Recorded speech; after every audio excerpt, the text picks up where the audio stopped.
Surprise round game for two teams to control their own destiny in the conference. Hope everybody's up and ready to go. Coach Morris begin with the Everybody got me?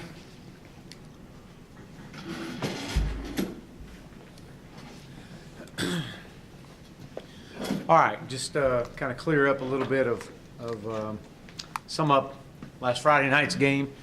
You know, another really good and very important win for this program. These guys found a way. I did not think that we thought the first half, it was a tale of two halves. Thought we played very inconsistent. Obviously, I want to give Coach Montgomery and Tulsa credit. They played really well, especially in the first half, and we knew we had to stop the run, and that was a bit of a challenge early on. Was very disappointed in the way our guys came out. I thought we came out extremely tight, afraid to turn it loose for whatever reason. You put yourself in that position. It's part of learning, part of learning how to win, part of building your program, but also part of that is learning to be able to finish when you have an opportunity and find a way to win games, especially in the second half. First half was not to our standard by any stretch of the imagination. We did not play well in any phase, defensively, offensively, special teams. I was very disappointed in that, and said that at half. And matter of fact, my message at halftime was the fact that we can't play any worse, and we're down a possession. And so that was the only positive coming out of that. But we were going to have to play better. It was going to have to mean a whole lot more to everybody in that room. And we were going to have to find a way to do it in the second half. So was able to do that. That's part of building a program. Like I said, it takes it takes games like that in the last 2 weeks to create a belief, and we were able to do that. Offensively, James Prochet was our player of the game. We had 3 receivers over 100 yards. We did not play near to our standard. I thought we played very average in the offensive line, which has been uncharacteristic of us this year. The third down offense was I think we were 4 of 13, so it wasn't near to what we've been. We did score touchdowns in the red zone, which was a plus. We had a huge one called back right there on a holding call on a play that the hole was close, but it was, after looking at it, he did have his hands inside, and but it negated a touchdown off the board in a critical moment of the game. And we can't do that and expect to win games. That'll cost you down the road. I thought the big run by Braden West got it kind of kick-started along with his return. Kind of got us on track and got us going. I thought offensively in the first half we were able to match the momentum. When they went up on us, we were able to come right back and at least keep it close early on in the first half and kept the momentum from just staying on their sidelines. Defensively, our player of the game was Anthony Roan. It was definitely good to see him play well.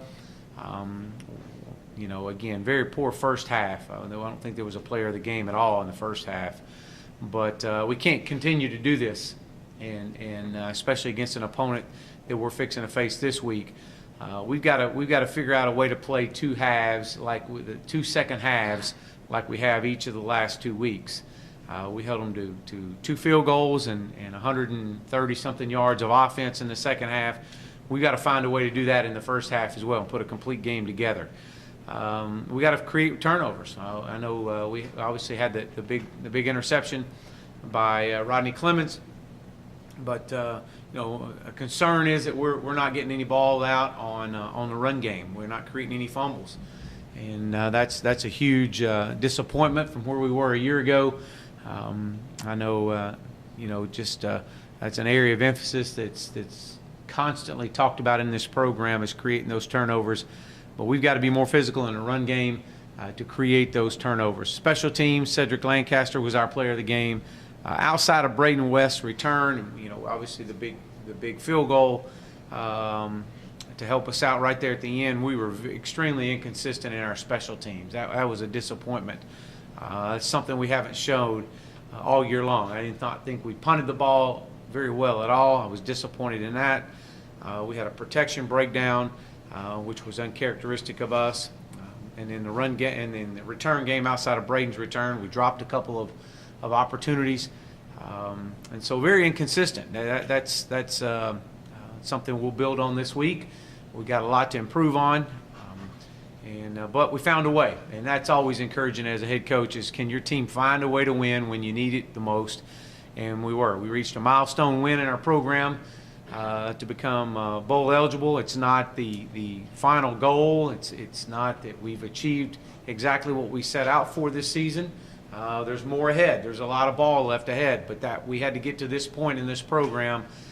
And over the last 2.5 seasons that we've been together, to be able to reach this point in the month of October was a huge stride. One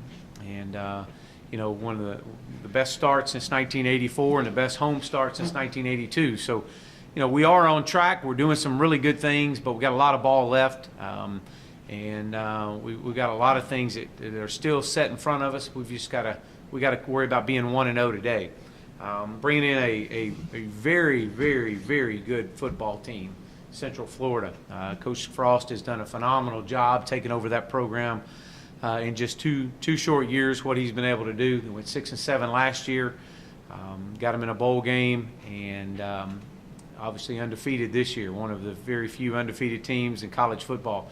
It's a teal game, so it's a raise awareness for sexual harassment, sexual abuse.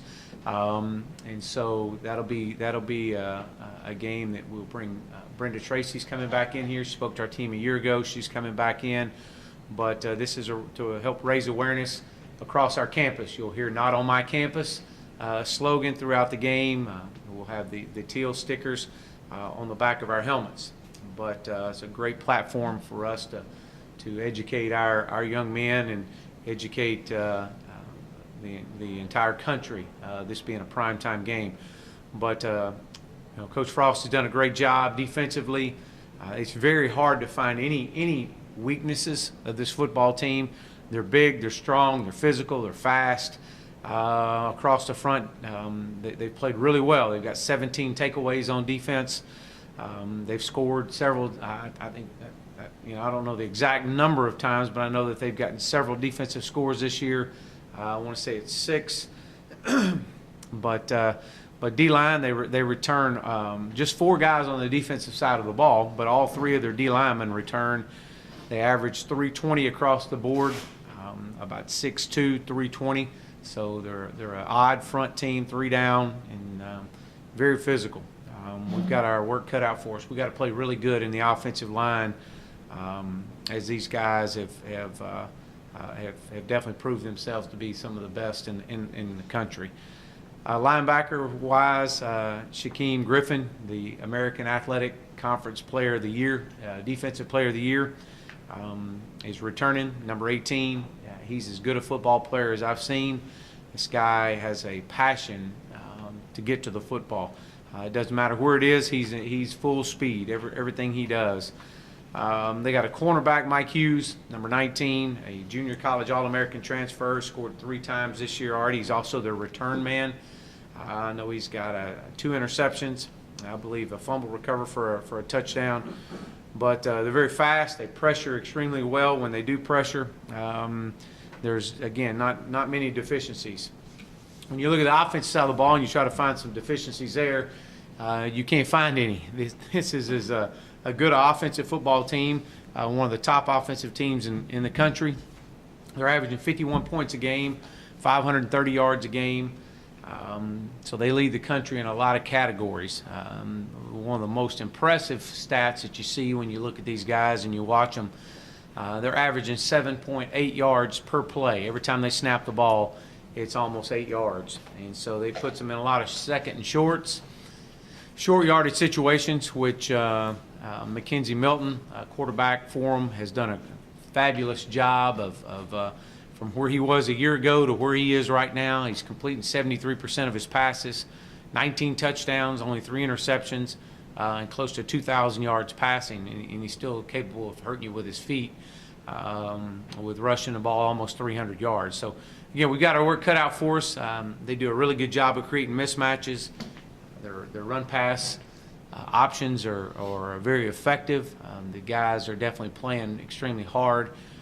And like I said, Coach Frost has done a phenomenal job. They've got several guys they'll roll in just to create the mismatches from a speed standpoint. But again, we're going to have to play extremely well.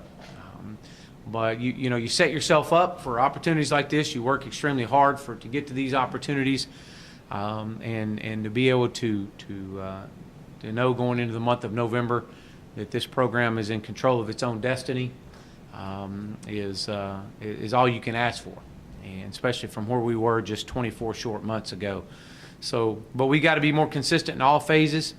We can't wait till the second half to get to decide we want to play. Offensively, we got to be more efficient on third down. Defensively, we got to minimize the big play. They are definitely big play oriented. They do a great job again of creating the mismatches, getting you playing the run, and then trying to hit the ball over the top. But they're going to get their big play. We got to minimize the amount we give up. We got to come out loose, ready to go, ready to have some fun. And we've worked hard to get to this point, and we're not satisfied. And I think anybody would sit in here to tell you that going 0-4 in the month of November would not be exactly what we have put in our plan. So we will encourage everybody to come out. This is something that we talked about since I got here, was to be able to put a product on the field that everybody would be proud of.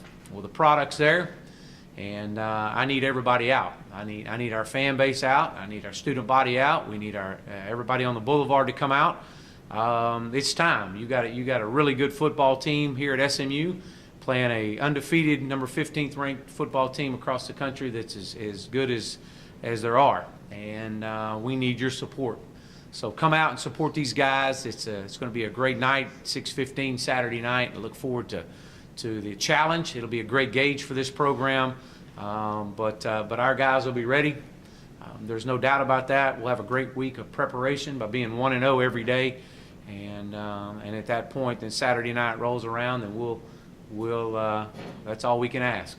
And I look forward to this challenge, and I look forward to seeing many people, many SMU fans in the stands to watch these young men. So with that, I'll open up for questions.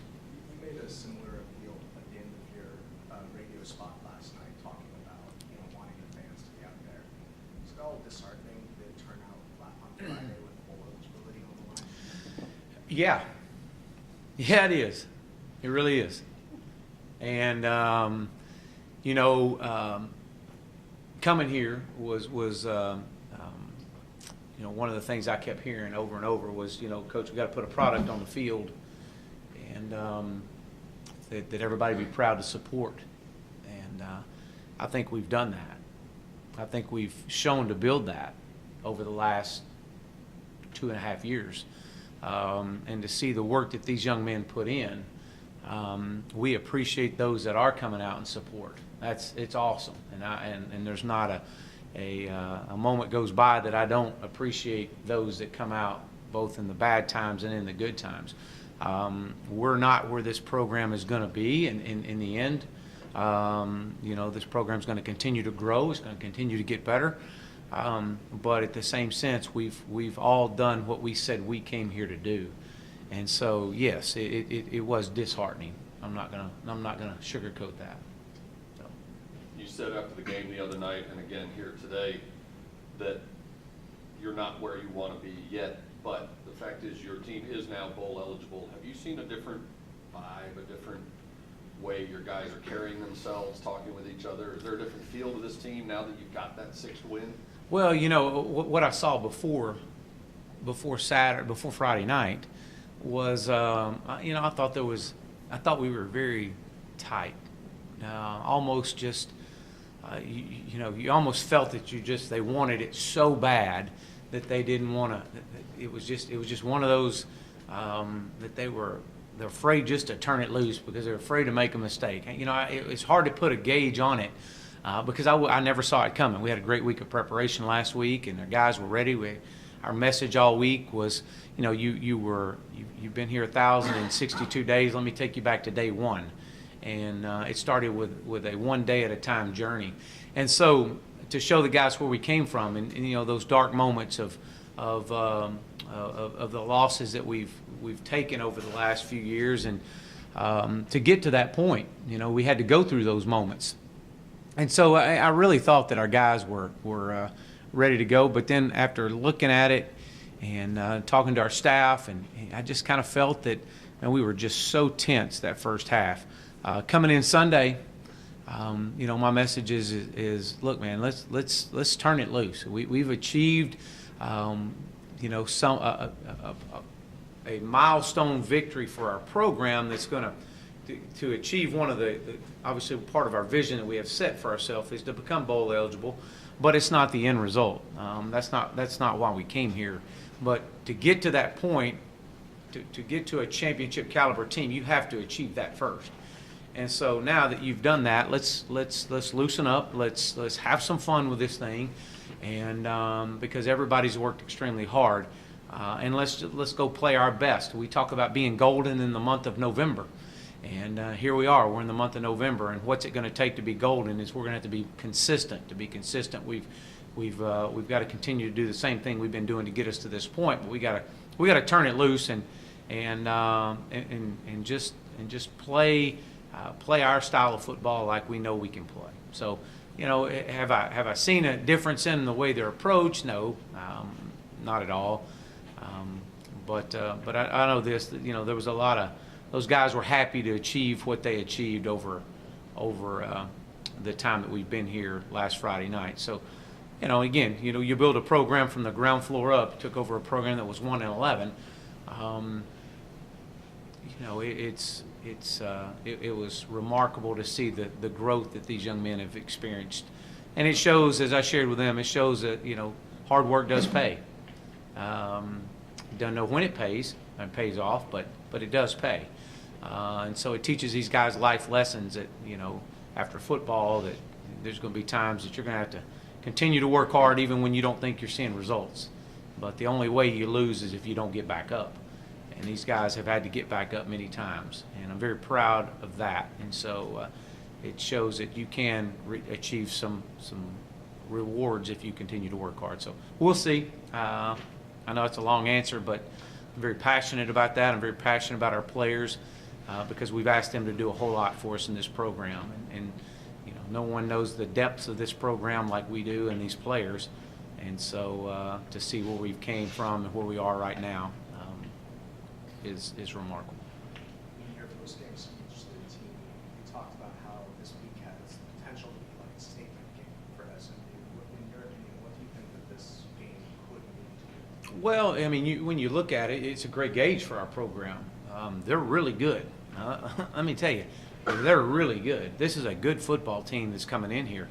And, you know, from where we are in building our program, we haven't played as consistent as we need to play, not to be a championship caliber team. You know, and when you come into the month of November and you're setting in, basically you control your own destiny for the Western Division. That's all you can ask. That's really what you ask for. So it is. It's a great gauge for our program. We've got like I said, a very tough opponent coming in, but the biggest opponent we have is SMU. We've got to learn, and we got to find a way to be consistent in all phases. We can't play as bad defensively and as offensively and as special teams wise as we did in the first half and expect to come out of this game on top. It's not going to happen. They're too good. And so we've got to be ready to go. We've got to be able to play our style of football and be more consistent in all phases. What injuries could you update? Obviously, Damari Mixon, we've talked about him. He's out. Nick Natura will be out this week. And I think that's about it right now. I don't know if there's anybody. So Hayden starts at left guard? Hayden is at left guard, yes. And you got Jacob Dor listed first team right guard? Jacob will work at both right guard and right tackle with Will Hopkins and Bryce Wild. So there'll be that combination kind of way we started the season out right there, helping everybody out. With that three-man rotation at those two positions, what do you and Coach Fry look for when in practice to sort out who's going to get most of the reps on game day? Yeah, just the consistency. When you look at the defensive front that they have, I mean, we've got to be extremely consistent in pass protection, in our run scheme, And so it's really going to kind of come back and continue to do what we've been doing, is creating competition, and all three of those guys will play. But we've got to somehow continue to get better. We didn't play very well in the offensive line as a whole unit this past Friday night, so that's something we got to do a better job of. And with Nick not being in there, did it hurt us? Absolutely. He had been playing really well, but at the same sense, it's the next man up, and so I anticipate all three of those guys are going to be just fine and get plenty of playing time this week. With all the success that Cortland Sutton and Trey Quinn have had this year, how important was it for your offense, and how much did it change what you could do calling plays to have James Prochet break out with a big game last week? Well, we talked about it all week long. I know Coach Craddock and I had discussed it. It was time that we felt like that some of the different coverages that we may see with Cortland and Trey, that James may have a big night, and he did. And so again, it's good to see that young man have some success. It takes the pressure off of a lot of other areas too when you're able to do that. So we know he's a dynamic playmaker, and he's not the only one. So we'll continue to involve him in the offense as he has been. What's the routine look like every week when you go about game planning for an opponent? Like what are the steps, I guess? Yeah, I mean, Sunday nights, Sunday we're usually up here, and early afternoon going through, we'll have a staff meeting that afternoon, and Coach Craddock and Coach Malone get both sides of the ball up. We'll have a special teams meeting Monday, and then we'll go to practice Sunday night, come back in, and continue to work on the opponent. Mondays are an all-day game planning day for us. It's our players' day off. Our players will stop by and just check in with their coaches. Tuesday, again, continue game planning, getting ready for practice. We'll be on the practice field. Our meeting started at 2:05 on the practice field, somewhere around 4 o'clock. And then back in that night, continuing the game plan. We'll be up here probably till 11:30, 12 o'clock on Tuesday and Wednesday nights. Wednesday's kind of a rinse and repeat. Different phases that we game plan on, and Thursdays we'll extend our meetings and go out with a light practice, and then more game planning, and kind of finalize the details and practice on Friday. What goes into it on Monday, that all day? Like, how do you break it up so it's not one long stretch? Yeah, there's a lot of intricate details to it. Everybody has their own role. Everybody has their own responsibility. So a lot of the time is spent away from each other. A lot of individual studying going on. I know Coach Craddock and I and Coach Stepp usually get together, and we'll watch video together, and just get some ideas, talk about them, and then later that afternoon, I know Coach Malone and Coach Craddock brings the staff back in and kind of circle their thoughts up and just kind of put something on the board and kind of get started somewhere. And then at that point, it's you discuss a lot of things, what you like, what you don't like, and build from there and take stuff off. So, and that continues all week long. Anything else for Coach? All right. Thank you very much. Thank you. How's your day out in the woods? It was good. No, it was really good. Just to get away. Turn your phone off. No, I can't do that. I had 2 recruits call, so I couldn't do that. Fair enough. Or a few recruits call.